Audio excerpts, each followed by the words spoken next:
The SEC's utter dominance over college football, like in the last 20 years, I think it's over. I don't think any conference will ever dominate like that again. You know, the league that since 2005 has won 13 of 20 national championships, including 5 different teams within that same conference winning, and that's not counting Texas. And they also have a stretch of winning the Natty for 7 straight years in a row. And don't even get me started on the NFL draft. It's a moot point. And it's not because the SEC cares less now or that they did something wrong. It's because of the evolution of the game with NIL and the transfer portal has made it near impossible to monopolize the sport by a conference or a coach of a specific team like Nick Saban did at Alabama or Kirby Smart almost did at Georgia.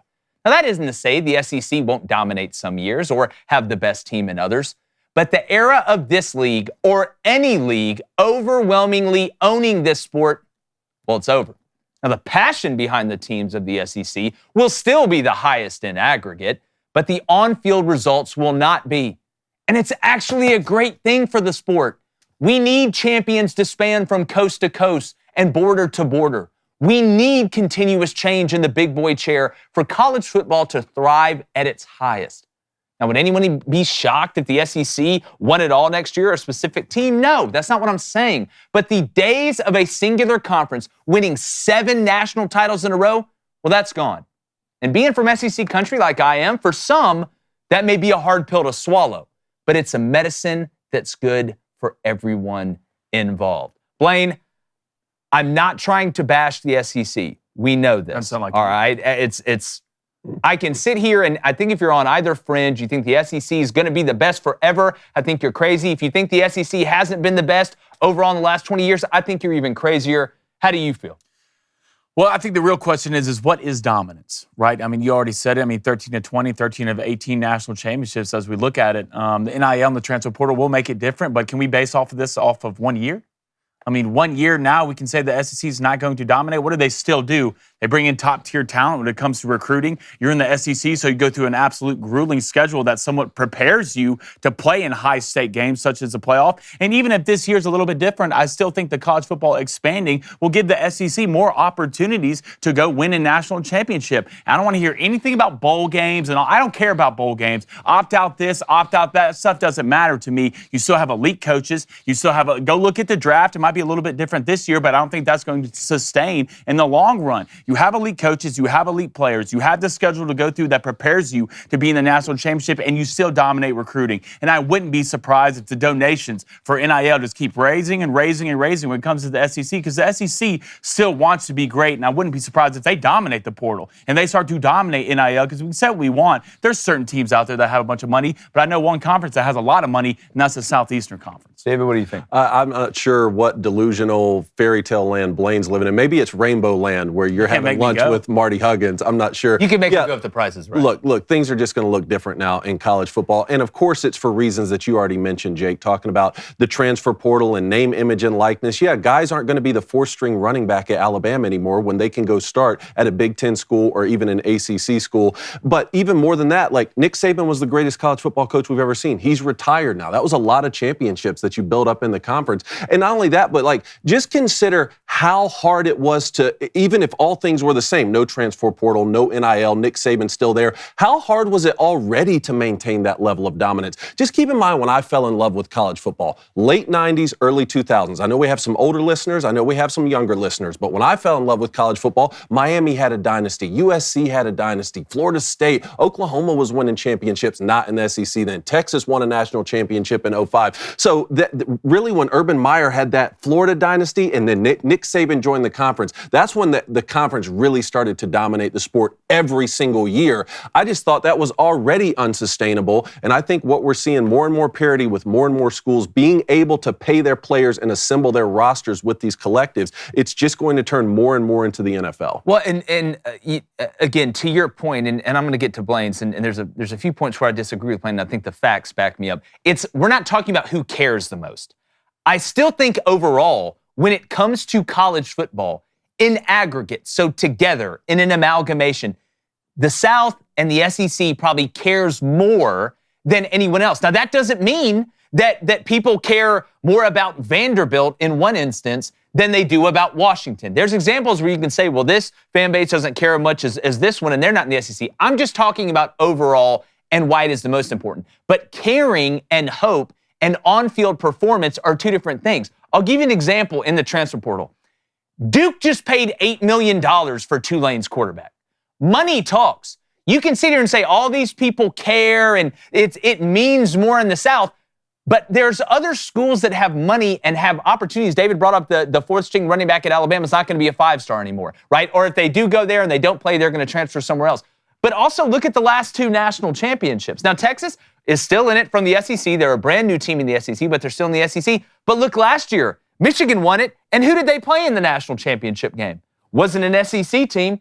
Look, this year, we're 2 games away from having an all Big Ten national championship if Ohio State wins and Penn State wins. So if Texas does not win, this is going to be 2 straight years where the SEC does not play in a national championship. And I think sometimes we become victims of the era that we are in. I think there's some people that are a little bit younger than me, because I can remember this. I think you can too. Blaine, with your age, maybe you can. How dare you? Can remember. I know. Sorry, you're the youngest guy here. The SEC hadn't always dominated like this. This has only been something that's really come up over the last 20 years. So there's some people who have grown up that are 20 years old now that haven't ever lived in a college football realm where the SEC wasn't the most dominant. But you look before, they weren't racking up 7 in a row. Not that the SEC's been bad, but how can you look at the evidence and the evolution of the game where Nick Saban left? All these older coaches are leaving because you can't monopolize the sport anymore, because you don't have control. So therefore, I don't think you will ever see a conference dominate like that, probably ever again, or a specific team dominate like that. I mean, let's look at evidence. How many SEC teams right now are in the top 10 recruiting? Well, it's again.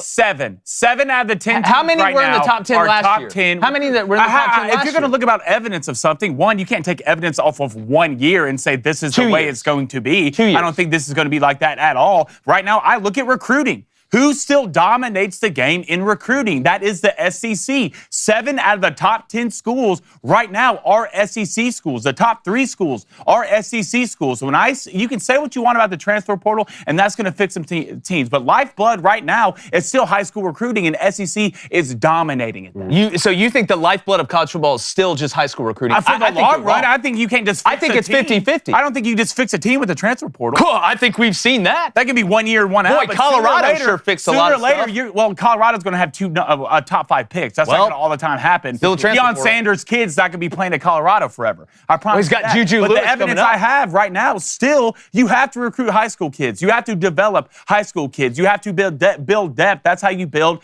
long-term dynasties. And right now, the SEC is dominating in recruiting. So as they keep doing that, I'm going to keep believing that they can put something on the field every Saturday with the depth and the talent that can give them enough to go win a national championship. David, we got a couple minutes and we're going to wrap this up. But when you look at recruiting, the SEC, I'm not saying that high school recruiting doesn't matter. It's a nice blend. Some guys want to go 70% high school, 30% transfer portal. Some guys want to go 50-50. Hell, Mike Norvell went basically undefeated 1 year with the transfer portal, then won 1 game the next. He's gone probably 65-70%.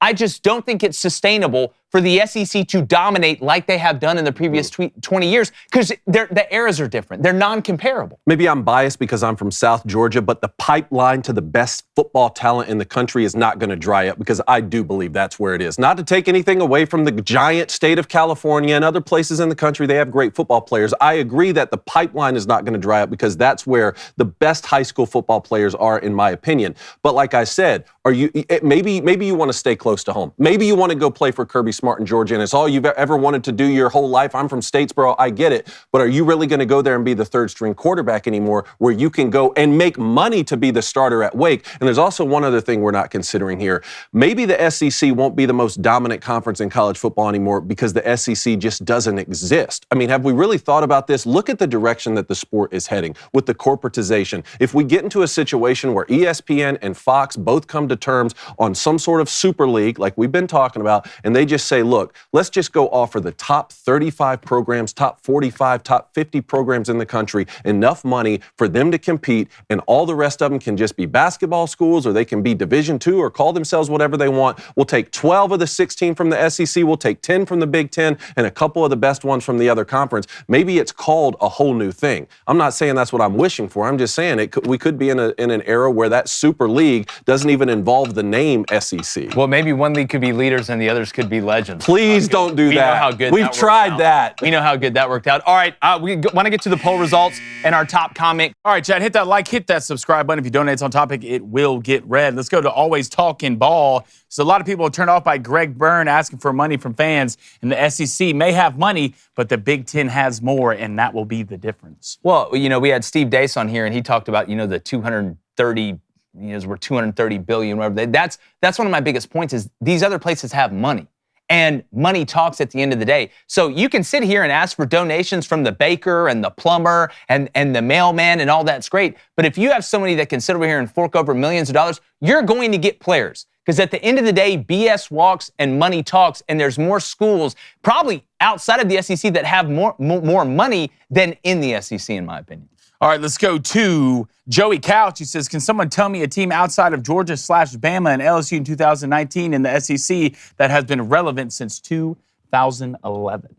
So, I think Florida's been pretty relevant. If we're going to sit here and say since 2011, that's a different argument than when I'm going over the last 20 years. But just look at the national champions list. And again, I didn't count Texas in this thing as well in 2005 with Vince Young. So if you compare the amount of teams in the SEC that have won a national championship in the last 25, 30 years, compare it to the Big Ten, right? You sit here and say, oh, well, it's just Georgia and Alabama and LSU. Compare that to the ACC.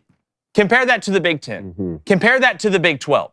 That's what's going to show you the dominance. You can't just use one thing and say, oh, well, it's only 3 or 4 teams, when other conferences have had like 1 or 2 or maybe 3. I think that's a move. And I think Tennessee is building something special, and they just made the college football playoff. They ran into a buzzsaw game 1, but I think that Josh Heupel's going to be at Tennessee for a while, and they have something pretty special built there. Again, what does the future look like for Ole Miss and Lane Kiffin, for instance, right? Like, are you there to stay? What is Florida? Can Florida come back and be a dominant team again? South Carolina, again, all these programs have the capability in any year to sort of be a national championship contender, which gets to Blaine's point. What is the definition of dominance? What if we see this year, what if Texas moves on and wins the national championship? The SEC gets another one. Who's going to care that Alabama lost the ReliaQuest Bowl? And again, I think national champion is a great way to measure. I think that's one of the pillars that you measure dominance over a span of time. National championships. I think recruiting is another. I think the NFL draft is another. It's just so hard to look at bowl games outside of the college football playoff now because of the opt-outs. And it affects everybody,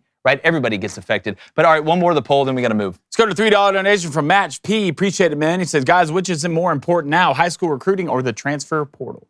Well, that's what we were talking about. I think it's a little bit of a different blend. It's like a recipe for, everybody who loves their grandmother's cooking. She may make the lasagna different than another person whose grandmother's recipe that they love her lasagna the most. I think it just depends on the coach. I think it depends on the place. And coaches are still trying to figure that out. I think every year it might change. You can have an overall philosophy of I want to be heavier on high school, then add to the transfer portal. But there may be some years when you're on the hot seat as a head coach and you got to win this next year in year 3 or year 4, where you got to go load up on the transfer portal to get proven commodities. I think over a 10-year span's the best way to use it.